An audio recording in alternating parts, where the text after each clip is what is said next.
ஆண்டவராகிய இயேசு கிறிஸ்துவின் நாமத்தில் உங்களை நான் அன்போடு வாழ்த்துகிறேன்.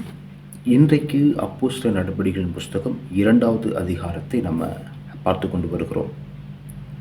இந்த 2வது அதிகாரம் மிக முக்கியமான ஒரு அதிகாரம். இந்த 2வது அதிகாரத்தில் தான் பரிசுத்த ஆவியானவருடைய அந்த வெளிப்பாடை நம்ம காண முடியும். எருசலேமிலே நீங்கள் காத்திருங்கன்னு சொல்லி இயேசு சொன்ன அந்த வார்த்தைக்கு பிரகாரமாக அந்த 1வது அதிகாரத்தில் என்ன செய்கிறாங்க? எல்லாரும் எருசலேமிலே கூடி வருகிறார்கள், ஒருமனப்பட்டவர்களாய் அந்த இடத்துல காத்திருக்கிறார்கள். பெந்தேகோஸ்தே என்ற நாள் வந்தபோது அவர்கள் எல்லாரும் ஒருமனப்பட்டு ஒரு இடத்திலே கூடி வந்தார்கள். எல்லாரும் ஒருமனப்பட்டு ஒரு இடத்திலே கூடி வந்து ஜெபத்திலே தரித்திருக்கும் பொழுது என்ன நடக்குதுன்னா, அப்பொழுது பலத்த காற்று அடிக்கிற ஒரு முழக்கம், வானத்திலிருந்து சடுதியாய் ஒரு முழக்கம் அவர்கள் உட்கார்ந்திருந்த வீடு முழுவதையும் நிரப்பிற்று. அல்லாமல் அக்கினிமயமான நாவுகளைப் போல பிரிந்திருக்கும் நாவுகள் அவர்களுக்கு காணப்பட்டு ஒவ்வொருவர் மேலும் வந்து அமர்ந்தது.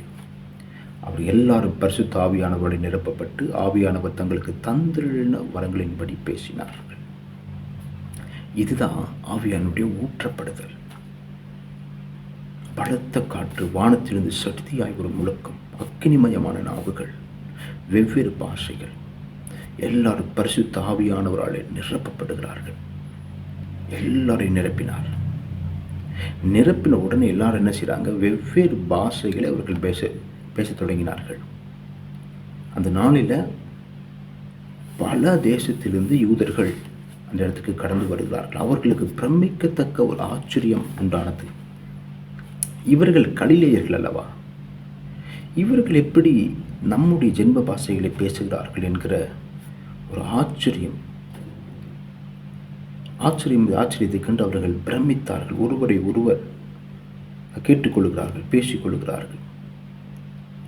இன்னும் ஒரு சிலர் இவர்கள் மதுபானத்தினாலே உளறிக் கொண்டிருக்கிறார்கள். இந்த இடத்துல ஒரு பயங்கர ஒரு சலசலப்பு, ஆவியானுடைய வல்லமை அதிகமாக இந்த இடத்துல வெளிப்பட்டு கொண்டிருக்கிறது. இதெல்லாம் பார்த்து கொண்டிருக்கும் போது பேதுரு எழுந்து நின்று உரத்த சத்தமாக, எருசலேமில் இருக்கிற ஜனங்களே, வாசம் பண்ணுகிற ஜனங்களே,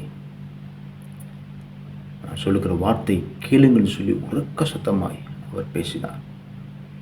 இந்த பேதுரு தான் இயேசுவை யாரென்றே தெரியாதுன்னு சொல்லி பயந்து போய் 3 முறை மறுதளித்தார். இன்னைக்கு அதே யூதர்களுக்கு முன்பதாக எழுந்து நின்று உரத்த சத்தமாய் பேசினார்னு சொல்லி வேதம் நல்ல ஒரு ஸ்டேட்மெண்ட் நமக்கு கொடுக்கிறது. காரணம் என்ன தெரியுமா? ஆவியானவருடைய அந்த வல்லமை. அப்போஸ்தலர் 1ஆம் அதிகாரம் 8வது வசனத்தில் சொல்லப்பட்ட போது, ஆவியானவர் உங்களிடத்தில் வருவார், அப்போது நீங்கள் பலன் அடைவீர்கள். அப்படியே 14வது வசனத்தில் இருந்து 36வது வசனம் வரைக்கும் பேதுருவுடைய பிரசங்கம் பயங்கரமாக இருக்கிறது. அந்த கூட்டம் 11 ஒருவரோடு எழுந்து நின்று, இதில் மத்தியாஸ் அவரும் சேர்க்கப்பட்டிருக்கிறார். பேதுரு 12வது சீசர் எழுந்து நின்று பயங்கரமாக பிரசங்கம் பண்ணுறார். இவர்கள் மதுபானத்தினாலே உலரவில்லை. இது யோவேல் தீர்க்கதரிசியினாலே சொல்லப்பட்டதான ஒரு தீர்க்க தரிசனம். மாம்சமான யாவர் மேலும் என்னோட ஆவியை ஊற்றுவேன் என்கிற ஒரு தீர்க்க தரிசனத்தின்படி இன்றைக்கு ஆவியானவர் ஊற்றப்பட்டிருக்கிறார்.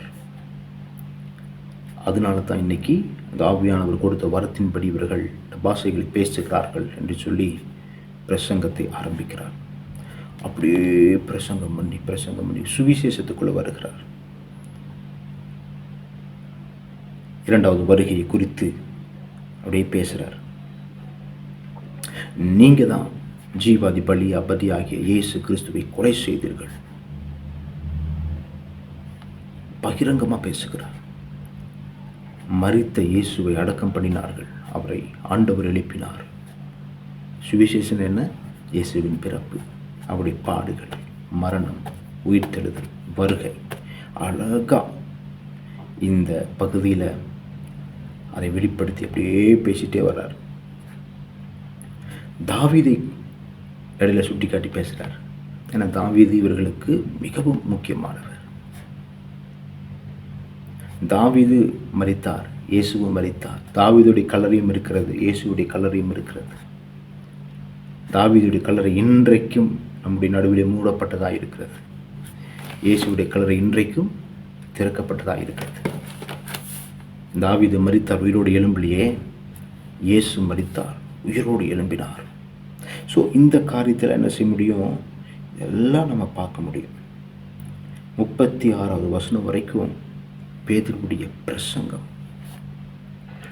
இந்த வார்த்தைகள் எல்லாம் கேட்கிற போது 37வது வசனத்தில் கேட்டவர்களுக்கு இருதயத்தில் குத்துண்டவர்களாகி அப்போஸ்தலர்களையும் மற்றவர்களையும் பார்த்து, இப்பொழுது நாங்கள் என்ன செய்ய வேண்டும் என்று சொல்லி கேட்கிறார்கள். பேதுரு சொல்றார், நீங்கள் எல்லாரும் மனம் திரும்பி பாவம் மன்னிப்புக்கென்று இயேசு கிறிஸ்துவின் நாமத்தினாலே ஞானஸ்நானம் நீங்கள் பெறணும்.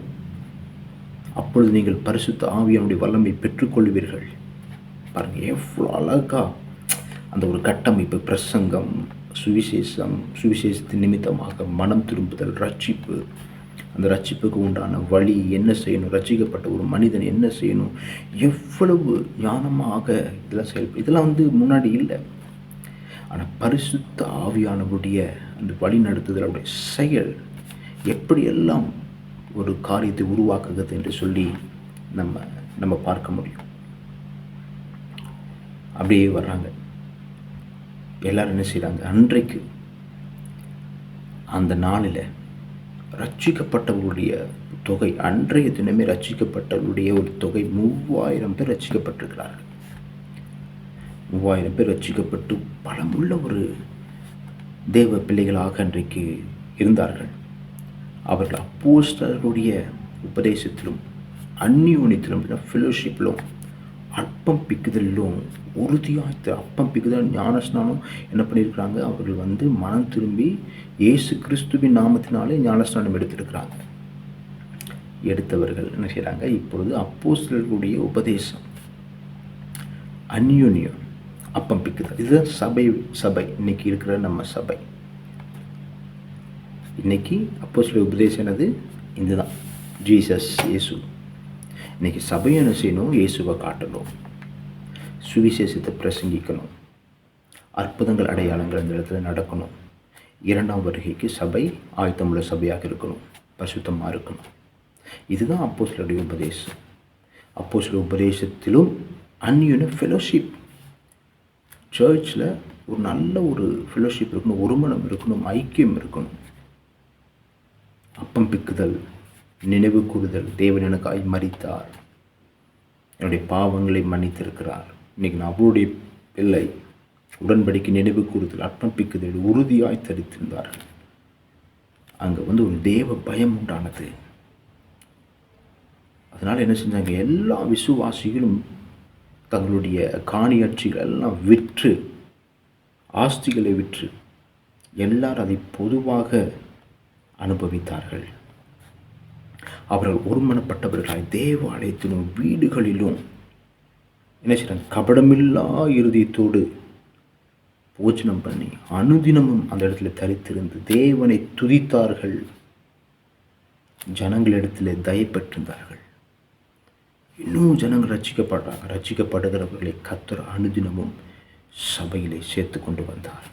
எவ்வளோ அழகான ஒரு காரியம் 2வது அதிகாரத்தில் இருக்கிறது. பரிசுத்த ஆவியானுடைய வெளிப்பாடு. அந்த வெளிப்பாடின் நிமித்தமாக வருகிற வாக்குத்தத்தத்தின் அந்த நம்பிக்கை. பேதுரு, பலவீனனாகிய பேதுரு எழுதி பிரசங்கம் பண்ணுறார். வார்த்தையில் வல்லமை. ஜனங்கள் ரட்சிக்கப்படுகிறார்கள். ரட்சிக்கப்படுகிறவர்கள் வேதத்தில் நிலைத்திருக்கிறார்கள். கர்த்தர் அனுதினமும் சபையில் ஜனங்களை சேர்த்து கொண்டு வருகிறார். சபையின் ஆரம்பம். இந்த 2வது அதிகாரத்தில் இவ்வளவு காரியங்கள் அடங்கி இருக்கிறது. பரிசுத்த ஆவியானுடைய வல்லமை தொடர்ந்து நம்மளை பலப்படுத்தட்டும்.